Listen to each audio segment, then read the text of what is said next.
Hi everybody, Patty Ann here. Hang on a sec. This little coaster here kind of shows what I'm going to show you how to make today. This will involve using your Cricut machine and Snap Mat if you want to fussy cut something, and also a sewing machine if you use the Heat and Bond Light, which is what I'm using so that I can practice using my sewing machine. So the first thing that I did was I chose a fabric that I wanted to use, and I have a friend that likes roosters a lot, so I decided to use this fabric to fussy cut the roosters out. Now to do that, I used the Snap Mat function on my iPhone. It also works on an iPad, and I'll show you how to do that at the end of this video. So what I did was I had the machine cut out a bunch of these roosters for me, okay, and then it also cut out these red circles, okay.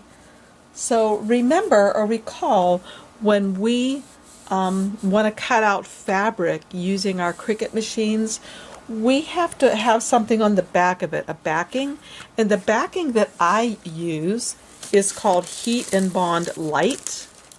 And it looks like this. Heat and Bond Light. And there is a heavier duty one that you don't have to stitch afterwards. You just adhere it.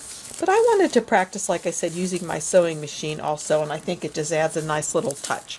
I had made a couple of prototypes. This one was one that's pretty boring looking, actually. Just some fabrics that I had to test it. And I did a satin stitch on the border, and around the little circle I did a blanket stitch, and also around this little flower. Okay, then I did this one, and I decided to do the satin stitch in yellow, and still the blanket stitch in these areas was white. The last one I did was this one, and I thought, why not be able to change the little motif in the center? You know, so there's a jellyfish with maybe these are starfish. But anyway, in this one I did a blanket stitch around the edges, and I actually like that better because if you'll notice this one, maybe you can see it, but the satin stitch, if you have it too dense, it makes the edges kind of curl a little bit. It does give it a nice weight and it feels very sturdy, but I just like the way this looked better. It's flatter. So the next thing that I did was I just took all of my pieces, this and the red piece, and adhered them to a piece of batting. And I just used one piece of batting. I'm thinking maybe I should use 2 pieces of batting. I've not tried that yet, but I think I will try that right now. Hang on one second while I get another piece.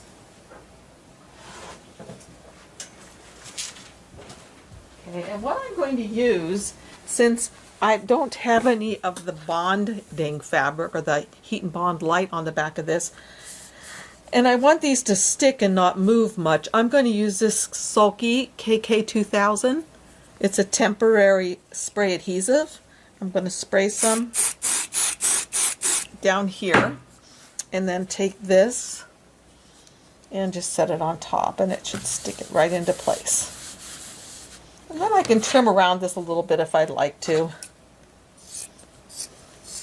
Because the first thing I'm going to do is I'm just going to do the blanket stitch around the center circle where my rooster is.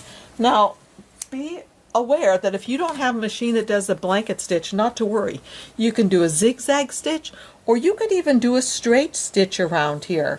The edges shouldn't fray much because you have the Heat and Bond Light on there, but even if they did fray, that kind of make it a little bit of the shabby chic kind of look. So anyway, many machines have different kind of blanket stitches.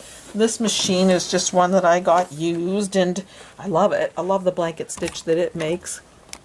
Let's see if I can get up here. So the one that I'm using on this Bernina, what happens if, okay, there we go, is number 41, I think it is. No, it's 45. And what I did was I moved my needle so it was all the way over to the right. Okay, let's get back up. And let's go back down here. So what I'm going to do, as I said, I wanted to do this in red originally, but I couldn't find a red that matched. The only red that I had was too much of a blue red, so I decided to use a gold, and I actually like the way it turned out on this first sample that I did. It turned out pretty nicely. So I'm going to start this. I have it so, as I said, my needle is over to the right, and so it's going to do its outside stitch there. And then it's going to do a stitch, and then it's going to go over into the center, and it's going to come back out, stitch center.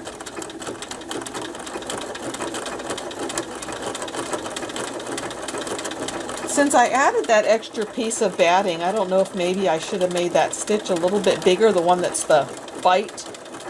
I'll see how this looks. Lots of times these are just my prototypes that I show you guys. Always testing things. You always learn something new by testing. Sometimes you hate to use your good stuff to test though. So I could speed this up a little bit. And I'm just running the circle around the inner side of this piece of the presser foot. And that's what's keeping it looking fairly even.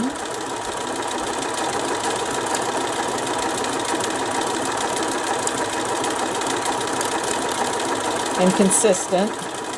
When I get back to the edge, I'm going to overlap it a little bit, then do the locking stitch.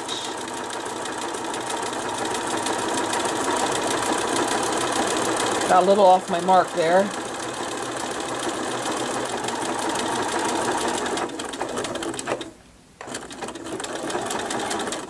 Okay, there we go.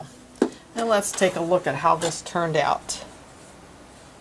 Okay, I think that looks pretty good. Pardon me. Alright, so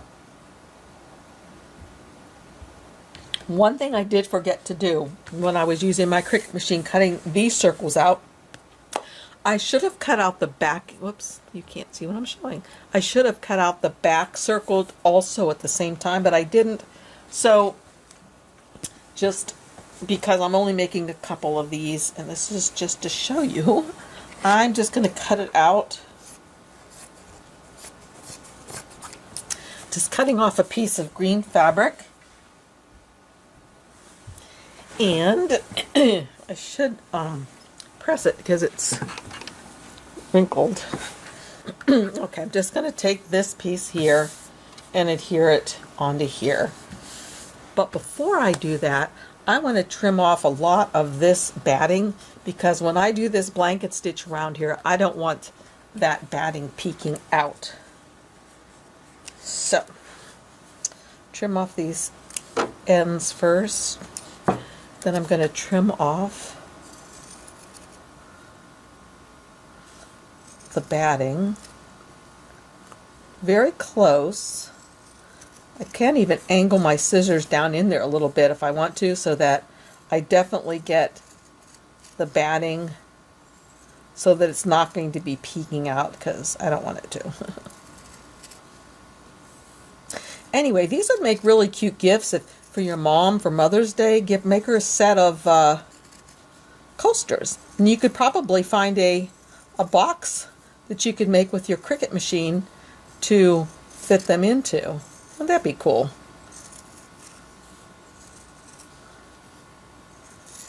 Okay, so far what we have here are 2 layers of batting and 2 layers, actually where your mug will go, of fabric. And I think that's pretty good. So what I can do right now, if I'd like, and again, I would have cut this green one out had I been thinking properly, but I'm going to put some KK 2000 on this one again, so it'll stay adhered here for me nicely. And then I may rough cut around it a little bit. And, I mean, really rough, right? And then I'm going to do the blanket stitch again. So here we go.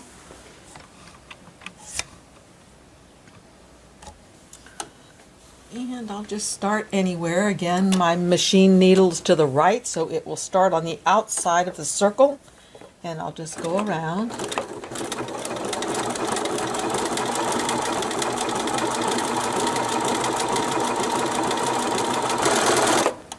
Getting close to the end again. So I'm going to overlap. And then do the locking stitch. Okay. Now I've got to just trim this close and don't cut into it.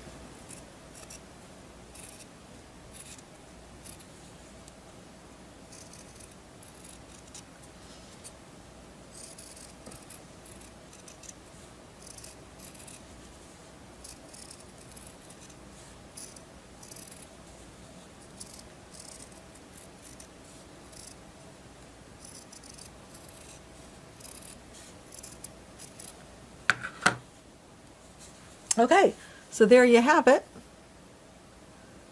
It's really cute. A coaster.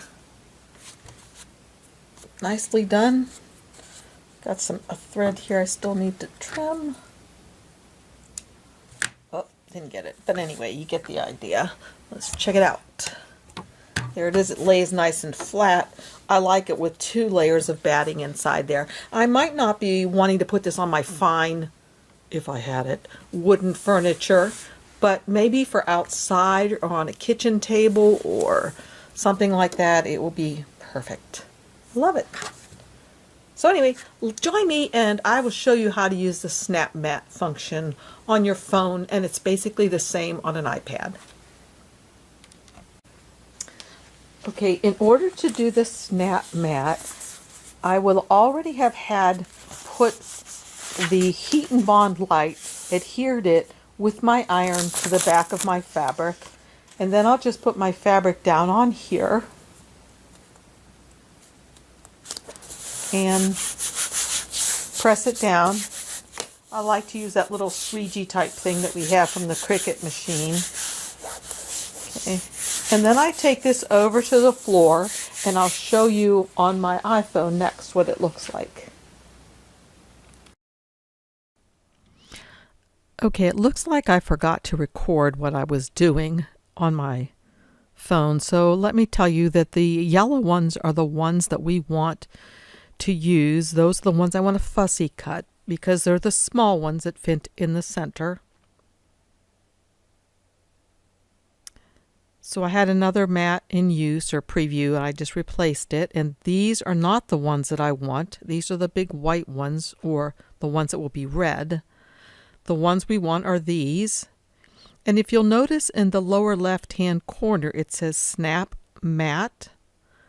I'm going to click on that. And then you just keep adjusting. It's kind of fiddly. You have to keep moving in and out and trying to get things straight. And eventually, after you try for a while, and you'll notice I have some difficulty here, after you try for a while, suddenly your machine, your phone will just snap it and it will be ready to go.